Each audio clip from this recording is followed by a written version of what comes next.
میرے حبیب کریم صلی اللہ علیہ وسلم کے غلام حضرت عمر فاروق کے پوتے جناب سیدنا سالم بن عبداللہ بن عمر پوتے حضرت عمر فاروق آپ گئے حج کرنے عمرہ کرنے تو طواف کعبہ کر رہے تھے تو حشام بن عبد الملک گورنر تھا مکے کا ملنے آ گیا. اس کو پتا تھا کہ یہ آئے ہیں حضرت تو میں کو خدمت کروں گا جیسے طریقہ ہوتا ہے. حضرت سالم بن عبداللہ طواف کعبہ کر رہے تھے تو بادشاہ صاحب آگے کھڑے ہو گئے. کعبے کے دروازے کے سامنے آپ کھڑے ہیں. کہنے لگا حضور میں کوئی خدمت کرنا چاہتا تھا, کوئی خدمت کرا لیں. آپ فرمانے لگے تو بڑا بیوقوف ہے, اللہ کے گھر کے سامنے کھڑے ہو کے بھی میں دنیا داروں سے مانگوں, اللہ کے گھر کے سامنے کھڑے ہو کے بھی دنیا داروں سے مانگوں.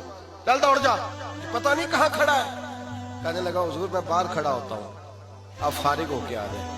حضرت سالم بن عبداللہ رضی اللہ تعالیٰ عنہ طواف مکمل کیا, حرم کعبہ سے باہر نکلے, مسجد الحرام سے باہر گئے, سامنے بادشاہ کھڑا تھا. کہنے لگا حضور اب تو مسجد سے باہر آ گئے, آپ مہربانی کریں میں کوئی خدمت کرنا چاہتا ہوں, کوئی حکم کریں, مہربانی فرمائیں, نظر کرم کچھ ہو. حضرت سالم ابن عبداللہ درویش آدمی, اسی کسی دے کچھ بھی نہیں لگ دے, نہ کوئی ساڈا دردی, سیدھی سادی طبیعت, سیدھی سادی. سانو تخت ہزارے دی لوڑ کی ہے, نالے کی لگے شہر ببول دے نال, اسی اپنی بال کے سیکنے ہیں, سانو کی لگے کسی اور دے نال. کہا بادشاہ کہنے لگا کچھ مانگ لے. مسکرائے, فرمانے لگے چل یہ بتا تجھ سے دین مانگوں کہ دنیا مانگوں. کہنے لگا حضور میرے پاس تو دنیا ہے, دین تو ہے ہی نہیں, دین تو آپ کے پاس ہے. تو آپ فرمانے لگے اچھا اس کا مطلب ہے تجھ سے دنیا مانگوں. کہنے لگا حضور ہاں. آنکھیں جھکیں, ان میں آنسو آئے. فرمانے لگے او بیوقوف, دنیا تو میں نے کبھی اس سے نہیں مانگی جس نے دنیا بنائی ہے, میں نے اس سے کبھی دنیا نہیں مانگی جس نے بنائی ہے. اس نے کہا حضور کیا کریں, اٹھے کھڑے ہوئے, فرمانے لگے مجھے جانتے ہو میں کون ہوں. کہا حضور آپ کون ہیں. آپ فرمانے لگے میرا نام سالم ہے, اور میرے باپ کا نام عبداللہ ہے, اور میرے دادے کا نام فاروق اعظم ہے. میں عمر فاروق کا پوتا ہوں.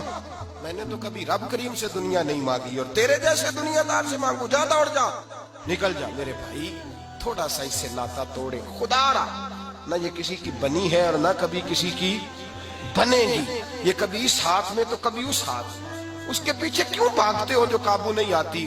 حضرت غوث اعظم جیلانی رضی اللہ تعالیٰ عنہ لوگوں نے آکے کہا حضور آپ کا مال کا بھرا ہوا ایک مال بردار آپ کا بہت بڑا جو تھا, یوں سمجھ لیں ٹرک آپ کا مال کا بھرا ہوا, وہ آپ کا سمندری سفر پر جہاز جا رہا تھا حضور, وہ سارا نکل گیا ہے. آپ نے فرمایا الحمدللہ چلا گیا ہے. چھوٹی سی تجارت کرتے تھے شروع میں غوث اعظم. بعد میں انہوں نے آکے کہا حضور وہ سارا ڈوب گیا ہے پانی کے اندر مال. آپ نے فرمایا الحمدللہ, ڈوب گیا ہے تو الحمدللہ الحمدللہ. تھوڑی دیر کے بعد کہا حضور بچ گیا, فرمایا الحمدللہ. لوگ کہنے لگے حضور یہ کیا بات ہوئی. فرمایا جب تم نے کہا ڈوب گیا تو میرے چہرے کا رنگ تو نہیں بدلا تھا. کہا حضور نہیں. فرمایا جب مل گیا تو پھر بھی رنگ تو نہیں بدلا تھا. کہا حضور نہیں. تو کہا الحمدللہ آپ نے کیوں کہا. آپ فرمانے لگے مال نہ بھی رہے تب بھی الحمدللہ, آ جائے تب بھی الحمدللہ, اس لیے کہ نہ میں مال کے پیچھے بھاگتا ہوں نہ پیار کرتا ہوں, میں تو صرف اپنے رب کی تعریف کرتا ہوں. میرے بھائی اتنی دولت سے محبت, تقریریں بکتی ہیں, نعتیں بکتی ہیں, قرآن پاک کی تلاوتیں بکتی ہیں, معاذ اللہ ریٹ لگتے ہیں, ریٹ لگتے ہیں. لوگ پیغام دیتے ہیں, کہتے ہیں مولانا کتنے پیسے لیں گے آنے کے, نعت خان صاحب کتنے پیسے لیں گے. ریٹ لگتا ہے معاذ اللہ, جج کا ریٹ, وکیل کا ریٹ, تاجر کا ریٹ, ہر شخص کا یہاں ریٹ لگتا ہے. دولت کے پیچھے بھاگتا ہوا انسان, 10 روپے 20 روپے کی خاطر ایک دوسرے کو مارنے والا, 100 روپے نفع کے لیے خدا رسول کے نام پر جھوٹی قسم کھا جانے والا, اللہ رسول کو وسیلہ بنانے والا, معاذ اللہ ایمان کے ساتھ اتنے کا آیا ہے, ایمانداری کے ساتھ کہہ رہا ہوں, اپنے ایمان کو بیچ لانے والا حبیب کریم سید عالم علیہ السلام نے فرمایا قسم کھا کے مال نہ بیچنا, مال تیرا بک جائے گا, برکت تیری اللہ لے جائے گا. میرے بھائیوں اس دولت کے ساتھ تو میرے نبی نے محبت فرمائی نہیں, اس کی طرف تو توجہ کی نہیں.